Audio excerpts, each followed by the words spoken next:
حضرت امیر معاویہ رضی اللہ تعالیٰ عنہ کی وفات 60 ہجری میں ہوئی، حضور صلی اللہ علیہ وسلم کی وفات کے تقریباً 50 سال کے بعد۔ وفات سے 4 سال پہلے انہوں نے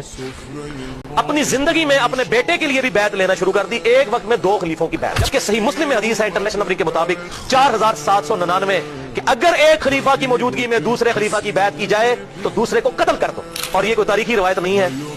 تلوار کے زور پر پوری دھونس کے ساتھ بیعت لی گئی۔ کہتے ہیں صحابہ نے بیعت کر لی تھی، یہ کر لیا تھا، وہ اب آپ کو میں کھول کے بتاتا ہوں۔ صحیح بخاری کی حدیث 4827 سورۃ الاحقاف کی تفسیر والے چیپٹر میں امام بخاری نے امت کو انجیکشن لگا دیا کہ پتہ چل جائے کہ ہوا کیا تھا امت کے ساتھ۔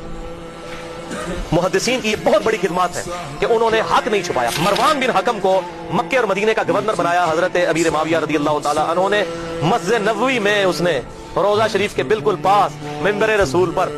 خطبہ دینا شروع کیا، اور یہ وہ مروان ہے جو ممبر رسول پر روضہ شریف کے پاس یہ لعنت کرتا تھا، علی پر لعنت، علی سے محبت کرنے والوں پر لعنت، ولیعوذ باللہ تعالی۔ میں نے خطبہ پڑھا مسجد نبوی میں اور کہا کہ یزید بن معاویہ بڑا اچھا آدمی ہے، یزید بن معاویہ بڑا اچھا آدمی۔ لوگ کہہ رہے ہیں یہ کون سا خطبہ ہو رہا ہے کہ یزید بن معاویہ بڑا اچھا آدمی ہے؟ اور پھر اس نے کہا کہ اللہ تعالیٰ نے امیر المومنین حضرت معاویہ بن ابی سفیان رضی اللہ تعالیٰ عنہ کو ایک بڑی اچھی بات سجھائی ہے، وہ امت کے وسیع تر مفاد میں چاہتے ہیں کہ اپنے بیٹے کو اپنے بعد خلیفہ نامزد کریں۔ وہاں پر حضرت ابو بکر کا بیٹا کھڑا ہوا، عبد الرحمن بن ابی بکر، حضرت عائشہ کا بھائی، اور امام بخاری نے نقل نہیں کیا کہ اس نے کیا کہا، معلوم انہوں نے کوئی چوبے والی گل کی تھی، اور میں گل دسنا کیڑی ہے۔ اس نے ایک بات کی، انہوں نے صحابی تھے وہ، اور مروان تڑپ اٹھا، اس نے کہا پکڑو اس ابو بکر کے بیٹے کو، ایسی کی تیسی ہے، لوگ حکمرانوں کے خلاف بولتے ہیں، کلمہ حق بلند کرتے ہیں۔ حضرت عبد الرحمن بن ابی بکر جو ہے بھاگ کے حضرت عائشہ کے حجرے میں چلے گئے، وہاں جا کر پناہ لی، تو مروان پھر بھی اس کا غصہ نہیں ٹھنڈا ہوا، باہر سے حضرت ابو بکر کی اولاد کے بارے میں اس نے الفاظ استعمال کیے،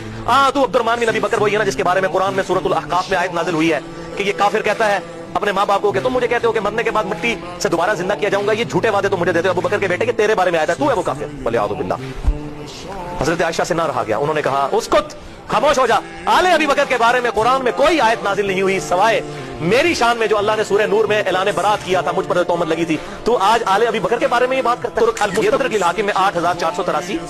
جب اس نے کہا نا اللہ تعالیٰ نے امیر المومنین کو یہ بات سجھائی ہے کہ وہ امت کے وسیع تر مفاد میں اپنی اولاد کو خلیفہ بنانا چاہتے ہیں، تو ساتھ اس نے کہا جیسا کہ ابو بکر نے بھی تو عمر کو خلیفہ بنایا تھا۔ تکو ذرا، کدھر ابو بکر، حضرت عمر کوئی حضرت ابو بکر کے بیٹے تھے؟ حضرت ابو بکر کے تو 2 بیٹے جوان تھے، محمد بن ابی بکر، عبد الرحمن بن ابی بکر، تو عبد الرحمن بن ابی بکر وہیں بیٹھے تھے، انہوں نے کہا